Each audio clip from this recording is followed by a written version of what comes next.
Hi, this is Peggy with Natural Awakenings, and we are here today with the Tummy Whisperer, Renee Barasch, who is a certified digestive health specialist with ADIO Chiropractic in Libertyville. And hi, Renee. Thanks for joining us.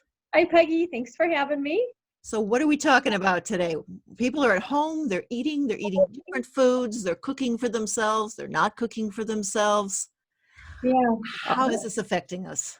all of the above. And, that's a great question to lead in with. I think a lot of people it's two schools of thought. You're either at home, kind of like, yeah, just going to eat what you want because there's comfort eating, like we mentioned earlier. People that don't really know they have any kind of health issues are just kind of eating what they want. And it's not ideally the best thing for your immune system. The other school of thought are the people that are really taking this time to cook for themselves and really kind of watch what they're eating and try to get a few more walks in and watch their exercise a bit and really kind of pay attention to what's going on in their body. So I think that it's split across the board. But I think that this is a really great time for people who have questioned in the past maybe any kind of digestive issues or health issues to really take a look at it and take it very seriously now, because we're all really relying on our bodies and our immune system to be on board. So this is a great time to take care of your health and your digestion and nutrition for sure. And there's a lot of studies that have been out for years, but more and more lately about the connection, the gut-brain connection and the gut connection to our immunity and our immune health and just our overall health. And Exactly. how does that all work? How does that affect us just in what we're eating every day? Sure. So a lot of people don't realize that 80% of your immune system lives in your GI tract. So what you eat has to be digested. And when you eat a certain substance, no matter what it is, whether you're having fruit or protein or vegetables or nuts or wheat bread or whatever you're eating, the body responds to it because it has to see what's there in order to start the process of either breaking it down or thinking that it's a problem. So while your immunity, your soldiers, your fighters live in your digestive system, they look at any kind of molecule in a way of, oh, good, we know what to do with this. We're going to pass it on down the line to get converted for whatever it needs to do. Or what is this molecule? We're going to go after this. We don't really know what this is. And that list of foods can include many. So, Such as? such as for some people it's wheat, for some people it's tomatoes, some people it's, dairy, some people it's maybe more pungent things like vinegars. A lot of people kind of know what bothers them, but some people don't. So my recommendation is if you eat something and you know that it does, give you some kind of symptom. The symptom could be anything from a little skin irritation that you notice, or redness, a flushing in the face, a runny nose, gas, bloating, obvious digestive symptoms, gas, bloating, constipation, diarrhea. Those are all signs that your digestive system needs a little help. And looking at what you're eating and the chemistries of what you're eating is critical at this time, because that's what we want to do. We want to stop an immune response. We want to help your immune be stronger. So that immune response, as you said, could be a rash or it could be some other symptom. Now, is that actually a food allergy, or is that a response, an allergic response, but not actually an allergy? Yeah, so an allergy is really end stage. A response is the right word, or an intolerance. I like to say we have intolerances or responses. I think the intolerances come first, where you don't really know that they're there. And then you have a response, meaning, oh, I noticed that when I eat my toast in the morning with organic nut butter, my nose goes crazy, or Yeah. whatever it is. That's certainly a response, but that's also an intolerance. And then if you do that long enough, it certainly can become an allergy, where you're getting into having to need antihistamines and things like that. So again, just trying to draw the audience back to really paying attention to what's going on in your body. And a lot of people they're really using this time to pay attention to what's happening. Same thing with the skin. The skin can get a little blotchy or bumps or breaking out, perhaps. breaking out, flushing in the face, any kind of flushing in the body. That can be related to certain chemistries of foods that we eat. Mhm. So that's another way to distract or disarm the immune system, which we don't want to do. We want to have that immune system armed and ready to go. Right, ready to go. Now, for longtime Natural Awakenings readers, they may recall you've written several articles for us, and I'm thinking of one going back a couple years about seasonal allergies, tying Yep, in along with the foods we're eating. Right now, we've got grass pollen's high, some of the tree pollens are pretty high, molds. So something you might have eaten perhaps in February was right. fine, and now it's different. Perfect. You remember the article well. Yeah, that's true. So I definitely suffer with more foods that are related to allergies and histamines. So I Mhm. definitely, this time of year, and I live out in the country here, I am definitely having to check the diet, make sure that I'm eating more lower histamine foods, where things in December, January, and February are typically fine for me.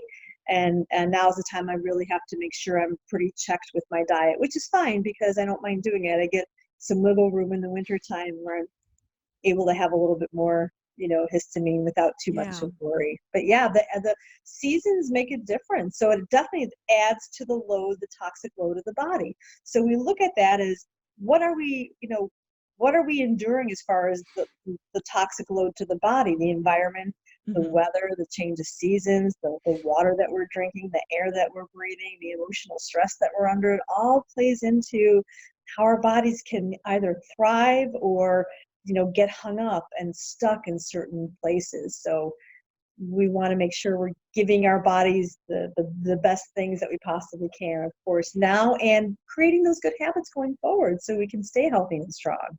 Yes, no bizarrely flavored, artificially colored something or another's. I mean, yeah, I look at Yeah. some of the stuff, that they have available on the shelves these days, and I don't think I do. I think why? It's not 'Cause it's a necessary. comfort food, but in the long term, we're uncomfortable. Now, you mentioned, a histamine producing food. Can you give Yeah, some examples of that? What that sure. Yeah. means? Sure. So histamine is something, so people are familiar with antihistamines. If you get a histamine response, a bee sting, Mhm. you get like an allergic reaction. Benadryl is a big, strong antihistamine, but Zyrtec and Claritin are also antihistamines. So that's in the environment. But there are foods, yes, that can create a histamine response, where when you eat them, the body creates this release of histidine from the mast cells. And all of a sudden, the body has to deal with this. And so there are certain foods that have higher histamine count. One of them are gluten is one, Mhm. and vinegars are another one. They're very high in histamine. So a lot of people like to do a lot of apple cider vinegar and things like that. And I'm one of those odd practitioners that actually kind of try to move people away from that because it can cause some distress. If somebody feels better when they take apple cider vinegar, then we negotiate. But then it also gives me the data I need to have in order to help them. So tomatoes are another one. Citrus fruits are another one too. Those can be histamine liberating. So there's foods that are higher in histamine, like the vinegars and gluten, um, uh, and Nightshades. nightshades for sure, peppers and spice, those are definitely off the table. And there are foods that have um, uh, the ability to liberate histamines, and those are more proceed with caution. Strawberries, kiwis, citrus, that type of thing. Mhm. And in, say, the berry family, as we're coming now into berry season, especially in Yes, June, yes, for somebody who might have allergies and might be more sensitive to the histamines, yes. what is a more tolerant? So all the berries are fair game, woohoo! Okay. Except strawberries. Those can be in that sort of histamine liberating camp. So Mhm. just proceed with caution. I do still have some strawberries from time to time in my smoothie if we have them frozen in the Yeah. freezer. I do organic. I think it's one less thing for my body to have to process. So we do Yeah. spend money on the organic, but all the berries are fair game. Raspberries, blueberries, those are fine. Blackberries are just fine. They should be just fine, unless there's a salicylate allergy, and then we're looking at different things. So not to overwhelm everybody, Yeah. but But then you're testing and looking for things. exactly, yes, Yeah, so yes. tell us a little bit about that. As a certified digestive health specialist, what is it? What do you do? Why are you the tummy whisperer? Well, I was trained at the Loomis Institute of Enzyme Nutrition. I graduated from their curriculum in 2005, and I decided to actually look at digestion as a vehicle to better nutrition based on my own experience with taking the right digestive support. So I had been working with a doctor, a chiropractor, who introduced me to Dr. Loomis's products, and it really was life-changing for me. Mhm. Everything from hormonal acne to sleep to energy to bowel normalcy.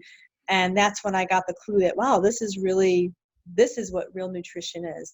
So I proceeded forward to become a certified digestive health specialist, which involved taking training from Dr. Loomis and his team. They are located in Madison, Wisconsin. And I learned about digestion and really what digestion means to the body. Digestion is assumed. People think these days, put something in, you chew it up, which people don't chew enough. That's another thing. And swallow it down, and the body's just expected to know what to do. And it is such a complex process. So I learned how to understand the connection between symptomatology and poor digestion, and became astute in really understanding the condition of the body and seeing things in people that I can relate back to their digestive system that may not be working as wonderfully as it can. So I have been doing this for coming up on 16 years, and I love it. I think there's a lot of information on the internet about what's helpful for certain digestive ailments, and it's okay to Google. I Google stuff all the time. But I think that there's just no one size fits all for people. So it's nice to have a tailor-made program for yourself. And then there's a lot of misinformation out there about what's good for digestion, like apple cider vinegar that we just talked about. That can be really dangerous for somebody who's histamine intolerant and can cause worse symptoms. So my training is in learning about the foods, learning about the chemistry, learning about understanding how it translates in the body, what the body's expressing as a result of something being a reaction or an alarm, and then helping people kind of wrangle all that and get them healthy and strong and feeling good. Great. Great. It's just, the difference of walking through life with digestive issues versus not. It Well, just can make the total difference. when you think about eating 3 times a day, if you eat a meal that if you eat breakfast and you haven't digested it fully, but you don't really notice it, you may be a little bit tired, or you may be just fine. It may be silent. And then you have lunch and you haven't digested breakfast, or adding another meal on top of the undigested breakfast. And then here comes dinner. And I can't tell you the percentage of my clients that say, I'm good with breakfast, I'm good with lunch, but the time I get to dinner, I'm bloating, I'm gassy, I don't feel good. I'm And full. Yeah. it's the third undigested meal on top of the second and first that they're overloading not only their stomach with, but all of the organs that have to help them with processing and detoxification and getting rid of that waste. Yeah. So, it's like I said, it's a many step process from the mouth to the south there. We'll quote you on that. I say it all the time. So if you got 3 tips for people who are watching this, who are either stay at home or they are working and in a very stressful environment, what are 3 things we can be doing right now for our digestive health? So for the people that are still working and still not having enough time to prepare their food, and this goes across the board for everybody, chew your food. Chew your food really well. I tell everybody, chew your food until it's a paste and then swallow it. So you have to actually stop yourself. A lot of people are at the computer chewing, putting a bite in, answering their email. They're not thinking about chewing, they're answering an email or doing something. You really need to just disconnect from the email. I'm fine with still answering your email, but really think about what you're doing. Chewing that food till it's a paste is going to help immensely with digestion. So that is the first tip I would give for anybody. Chew your food really well. The people that are stuck in that are working right now and don't have enough time to prepare foods, see if you can make some healthier choices if you don't already. If you're getting on the go food, McDonald's and Wendy's and things like that, see if you can try a gluten-free bun. There's options at Culver's. They have a burger you can get with a gluten-free bun that could be a little bit easier to manage for you. I know Chipotle has some gluten-free items, and there's other choices that you can make. So those are the people who are working. The people who are at home, they're cooking for themselves. They're looking at making different choices anyway. So the chewing is the first tip. The second tip would be water consumption. A lot of people are not drinking enough water because they don't like to drink water because it's boring, and it can be. So a tip there, and this is actually a two tips in one. Ooh. One, the first part A, we'll call it, infuse your water with some lemon rind, so not the meat if you're histamine intolerant. If you have seasonal allergies, use the rind. Lemon and lime, I put lemon in mine, rind, little cucumbers, some fresh raspberries, and I throw a basil leaf in there, a couple basil leaves, and it makes the water taste good. It's got a little bit of sweetness, a little bit of citrus, and a little bit of spice from the basil, and it makes you want to drink more water. So infused water, I highly recommend. You just take a glass pitcher, throw your stuff in there, and just drink on it throughout the day. And then for the people who are really good with their water, try not to drink your water at mealtime. I don't want to deter people from drinking their water. I want you to get that water in, but you really want to kind of stop drinking water about 20 minutes before a meal and use a 20-20 rule and 20 minutes after a meal. Unless you're washing down some digestive enzymes, just a couple of sips, wash it down, because you don't want to wash away your stomach acid. It will dilute your stomach acid. So if you're new to drinking more water, I'm fine with it during mealtime as long as you're getting in. But if you're a good water drinker, try to have your water in between meals to really hydrate yourself and start to make your digestive juices that you need when you are starting to eat your meals. So that's the tip in one. Tip the two. Tip the two. And I think the third tip I would say is just, start really paying attention to your body.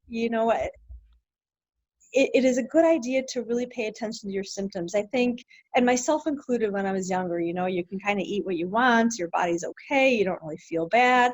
But even if you do feel great, it's just a good insurance policy to make good choices. If it's in the budget, do organic when you can.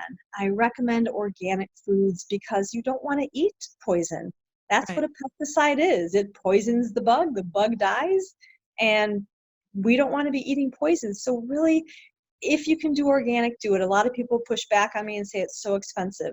But what's more expensive is having to go to the doctor with some kind of horrible issue because you've been poisoning yourself. And get the organics that matter. Things that The if you're peeling it, maybe you don't need organic as much as an organic lettuce or kale or something. Exactly. Yeah. The fruits that you're eating organic, or the lettuces that you're eating organic. Nuts, maybe, as long as you're not genetically modified, then, nuts are expensive anyway. You can definitely get away with non-organic. Yeah.